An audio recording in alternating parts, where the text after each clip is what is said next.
Hello friends, this is Kunjan Kataria, your financial friend. आज हम बात करेंगे कि आप अपना सिबिल स्कोर कैसे इम्प्रूव कर सकते हैं। सबसे पहले सिबिल होता क्या है। अगर आप कोई भी लोन के लिए अप्लाई करते हैं तो क्रेडिट रेटिंग एजेंसीज आपका एक स्कोर निकालती है ऑन बेसिस ऑफ आपने कितने लोन लिए हैं, पहले आपकी कोई ईएमआई डिफॉल्ट तो नहीं हुई है, आपकी रीपेमेंट क्या हिस्ट्री रही है और आपका लोन अमाउंट कितना है। उसके बेसिस पे सिबिल स्कोर बनता है जो कि 300 to 900 के बीच में वेरी करता है। अब हम बात करेंगे कि हमको सिबिल स्कोर क्यों इम्प्रूव करना चाहिए। अगर हमको कम रेट ऑफ इंटरेस्ट में कोई लोन की रिक्वायरमेंट है तो हमें अपना सिबिल अच्छा करना होगा। अगर हमको कोई भी loan nationalise bank like SBI, HDFC, ICICI इनसे लोन लेना है लोअर रेट ऑफ इंटरेस्ट, तो हमें अपना सिबिल स्कोर इम्प्रूव करना होगा। अब हम बात करेंगे कि सिबिल स्कोर करते टाइम पे CIBIL score credit rating agency उसमें क्या क्या चेक करती है। सबसे पहले ये चेक किया जाता है कि आपने कोई पहले पास्ट में कोई लोन लिया है या नहीं लिया। अगर आप फर्स्ट टाइम बोरोवर है तो आपको सिबिल स्कोर देते टाइम पे क्रेडिट रेटिंग एजेंसी -1 मार्क कर देगी और उसके बाद अगर आपको कोई लोन मिला है और आपने उसको 6 महीने तक कंटिन्यू किया है तब आपका सिबिल स्कोर 0 होगा और 6 महीने के बाद जो भी आप पे करेंगे उस पे आपका सिबिल स्कोर ग्रो करेगा।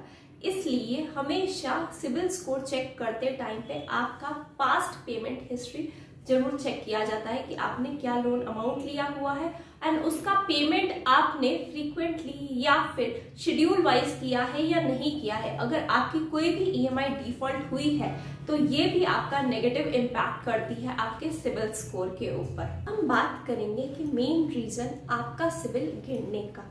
अगर आपने कोई भी क्रेडिट कार्ड का पेमेंट मिस किया है, मीन्स आपने ड्यू डेट तक पूरा अमाउंट सबमिट नहीं किया है, तो आपका स्कोर नीचे हो सकता है।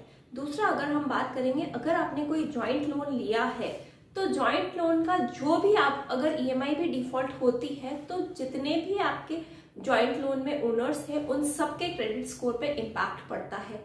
अगर आप किसी कंपनी के प्रोपराइटर, पार्टनर या डायरेक्टर है और कंपनी डिफॉल्ट करती है तब भी आपका क्रेडिट स्कोर नीचे होता है। अगर आप किसी लोन में गारंटर है और बोरोवर ने पैसा नहीं दिया टाइम पे तब भी आपके क्रेडिट स्कोर पे इम्पैक्ट पड़ता है। अगर आपने हाई अमाउंट का अनसिक्योर्ड लोन ले रखा है और अगर आपने जो भी लोन लिया है उसका पेमेंट टाइम पे नहीं किया है, आपकी ईएमआई डिफॉल्ट हुई है, तो आपका क्रेडिट स्कोर नीचे चला जा सकता है। अगर आपको जो भी क्रेडिट लिमिट मिली है उसका 95 to 100% तक आपने यूटिलाइज किया है तब भी आपका क्रेडिट स्कोर नेगेटिव इम्पैक्ट करता है। अब हम बात करेंगे क्रेडिट रिस्क स्कोर चेक करते टाइम क्रेडिट रेटिंग एजेंसी क्या वेटेज देती है। 30% वेटेज देती है आपने जो भी पास लोन लिया है उसके रीपेमेंट को, या फिर आपने कोई अगर ईएमआई डिफॉल्ट करी है तो वो 30% में कंसिडर होगा। 25% ये कंसिडर किया जाता है आपने जो लोन लिया है वो सिक्योर है या अनसिक्योर है। 25% ये चेक किया जाता है कि जितनी भी आपको क्रेडिट लिमिट मिली है उसको आपने यूज किया है या नहीं किया है। और लास्ट 20% अदर फैक्टर्स मैटर करते हैं आपका सिबिल स्कोर चेक करते टाइम। अब हम बात करेंगे कि आप अपना क्रेडिट स्कोर कैसे इम्प्रूव कर सकते हैं। सबसे पहले आप अपने क्रेडिट कार्ड या लोन अमाउंट को पे करें, फुल अमाउंट इसके शेड्यूल के हिसाब से। दूसरा, हम बात करें कि जो भी अगर आपका पेमेंट अगर ड्यू डेट के टाइम आप नहीं दे पाते हैं तो 1 से 3 महीने में उसको सेट ऑफ करिए। थर्ड, हम बात करेंगे कि उसको ऑटोमेटिकली शेड्यूल करिए ईसीएस या पीडीसी के थ्रू ताकि कोई डिफॉल्ट के चांसेस नहीं हो। चौथा, आप अपने लोन कम से कम करिए। पांचवा, कंज्यूमर जो भी आप फाइनेंस लेते हैं वो ईएमआई पे ना लेकर आप डायरेक्ट पेमेंट करिए ताकि उससे आपके लोन बढ़ेंगे नहीं। छठा, हम बात करेंगे कि जो भी आपका लोन अमाउंट है, जो जितनी भी आप ईएमआई पे कर रहे हैं वो आपके सैलरी के 40% अमाउंट से ज्यादा नहीं होनी चाहिए।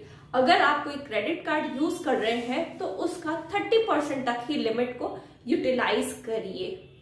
You can also take alternative loan like loan against securities, loan against FD, shares, mutual funds to build up your credit score. अगर आप किसी लोन में गारंटर है या फिर आप किसी के कंपनी में प्रोपराइटर, पार्टनर या डायरेक्टर है, तो प्लीज उन लोन्स को भी मॉनिटर करिए जो कि आपके क्रेडिट स्कोर को इम्प्रूव कर सके।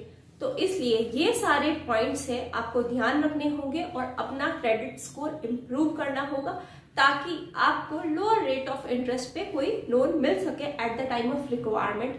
हमेशा अब मैं लास्ट में ये कहूंगी, कभी भी अगर आप लोन ले रहे हैं तो ये प्लान करिए कि हमको लोअर रेट ऑफ इंटरेस्ट में लेना है और कोई भी लोन हमें अपनी लग्जरी बढ़ाने के लिए नहीं, हमें ओनली अपनी नीड के लिए लेना है। अगर आप इस पे और भी कुछ कंसल्टेंसी चाहते हैं तो आप हमसे कांटेक्ट कर सकते हैं। अगर आपको ये हमारा वीडियो पसंद आया है तो प्लीज हमारे चैनल को सब्सक्राइब करिए और हमारे वीडियो को शेयर करिए। Thank you.